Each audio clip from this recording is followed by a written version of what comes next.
Hello दोस्तों, आप देख रहे हैं जागरण जोश और मैं हूं आपके साथ आपका दोस्त अपूर्व ठाकुर। उत्तर प्रदेश में सरकारी मास्टर बनने का सपना देख रहे लाखों युवाओं के लिए इस वक्त की सबसे बड़ी खबर सामने आ रही है। जी हाँ दोस्तों, हम बात कर रहे हैं यूपी टीईटी यानी Uttar Pradesh teacher eligibility test परीक्षा की। एग्जाम खत्म होने के बाद छात्र चयन की सांस ले ही रहे थे कि विभाग द्वारा जारी की गई प्रोविजनल आंसर की ने हर तरफ एक नया भूचाल ला दिया है। सोशल मीडिया प्लेटफॉर्म से लेकर प्रयागराज और लखनऊ के कोचिंग सेंटर्स तक इस वक्त सिर्फ एक ही चर्चा गर्म है और वो है आंसर की में हुई भारी गड़बड़ी। रिपोर्ट के मुताबिक पूरे 8 प्रश्नों को लेकर एक बहुत बड़ा विवाद खड़ा हुआ है। छात्रों का सीधा आरोप है कि परीक्षा नियामक प्राधिकारी ने कई बेहद आसान और सीधे सवालों के भी गलत जवाब जारी कर दिए हैं। आज के इस वीडियो में हम आपको बताएंगे कि आखिर वो कौन से 8 सवाल हैं जिन पर ये पूरा बवाल मचा है, बोनस मार्क्स यानी कॉमन नंबर मिलने का ऑफिशियल नियम क्या कहता है और इस गड़बड़ी के खिलाफ आप अपनी आपत्ति कैसे दर्ज करा सकते हैं। तो इस वीडियो को एंड तक जरूर देखिएगा। तो चलिए सबसे पहले इस पूरे विवाद की जड़ को थोड़ा गहराई से समझते हैं कि आखिर छात्र इतने गुस्से में क्यों हैं। जैसे ही यूपी टीईटी की प्रोविजनल आंसर की ऑफिशियल वेबसाइट पर अपलोड हुई, लाखों एस्पिरेंट्स ने तुरंत अपने क्वेश्चन पेपर्स से आंसर्स का मिलान शुरू कर दिया। लेकिन देखते ही देखते प्राइमरी और जूनियर दोनों ही लेवल्स के पेपर्स में कुल 8 ऐसे सवाल सामने आ गए जिन पर भारी आपत्तियां दर्ज कराई जा रही हैं। इनमें सबसे ज्यादा गलतियां और कमियां चाइल्ड डेवलपमेंट एंड पेडोलॉजी यानी सीडीपी, हिंदी और पर्यावरण अध्ययन यानी ईवीएस के सेक्शन में बताई जा रही है।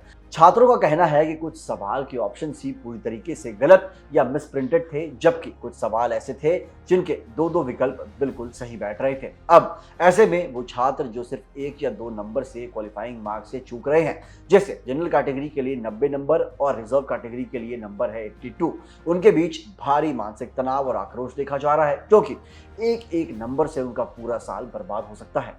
अब छात्रों के बीच सबसे बड़ा सवाल ये उठ रहा है कि क्या परीक्षा बोर्ड अपनी इस गलती को स्वीकार करेगा, और अगर बोर्ड अपनी गलती मानता है तो बोनस मार्क्स यानी बोनस अंक देने के ऑफिशियल नियम और गाइडलाइंस आखिर क्या कहते हैं। दोस्तों, विभाग की रूल बुक के मुताबिक इस तरह के विवादों में बोनस मार्क्स देने के मुख्य रूप से 2 बड़े और स्पष्ट नियम तय किए गए हैं। पहला नियम है मल्टीपल करेक्ट ऑप्शंस का। इसके तहत अगर आपत्ति दर्ज कराने के बाद सब्जेक्ट एक्सपर्ट्स की कमेटी ये मानती है कि किसी एक प्रश्न के 2 विकल्प बिल्कुल सही हैं, तो जिन भी छात्रों ने उन दोनों में से किसी भी एक सही ऑप्शन को ओएमआर शीट पर टिक किया होगा, उन सभी को पूरे अंक दिए जाएंगे। हालांकि जिन्होंने बाकी के 2 गलत ऑप्शंस चुने होंगे उन्हें कोई भी नंबर नहीं मिलेगा।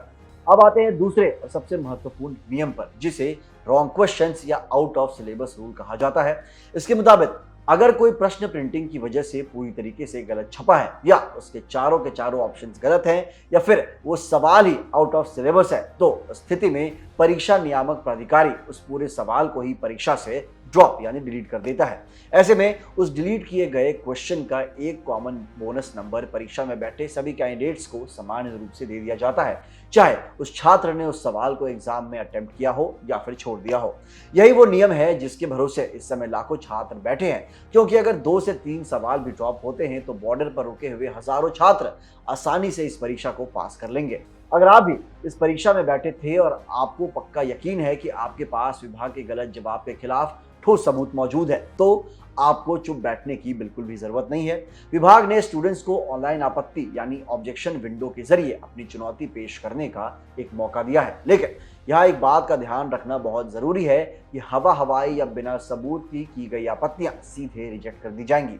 आपत्ति दर्ज कराते समय आपको केवल और केवल प्रमाणिक स्रोत जैसे एससीईआरटी और एनसीईआरटी के टेक्स्ट बुक्स का ही ऑथेंटिक प्रूफ यानी पेज नंबर और किताब के नाम के साथ स्क्रीनशॉट अटैच करना होगा। इसके साथ ही बोर्ड ने हर एक सवाल को चैलेंज करने के लिए एक निश्चित ऑनलाइन फीस भी तय की है। अगर आपकी आपत्ति सही पाई जाती है तो फाइनल आंसर की में उसे सुधारा जाएगा और आपकी जमा की गई फीस भी आपके अकाउंट में वापस रिफंड कर दी जाएगी।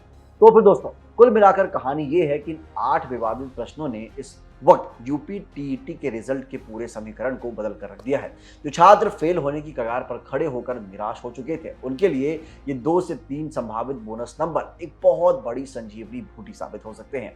अब सारा दारोमदार सब्जेक्ट एक्सपर्ट की कमेटी पर है कि वो छात्रों के भारी विरोध और इन ऑथेंटिक प्रूफ्स को देखने के बाद क्या फैसला लेती है। क्या आपको भी लगता है कि इस बार आंसर की बनाने में बड़ी लापरवाही हुई है? अपने हिसाब से, आपके हिसाब से वो कौन से सवाल हैं जिन पर बोर्ड को बिना देरी के बोनस नंबर देने ही चाहिए। अपनी राय और अपने विवादित सवाल हमें नीचे कमेंट सेक्शन में जरूर बताइएगा।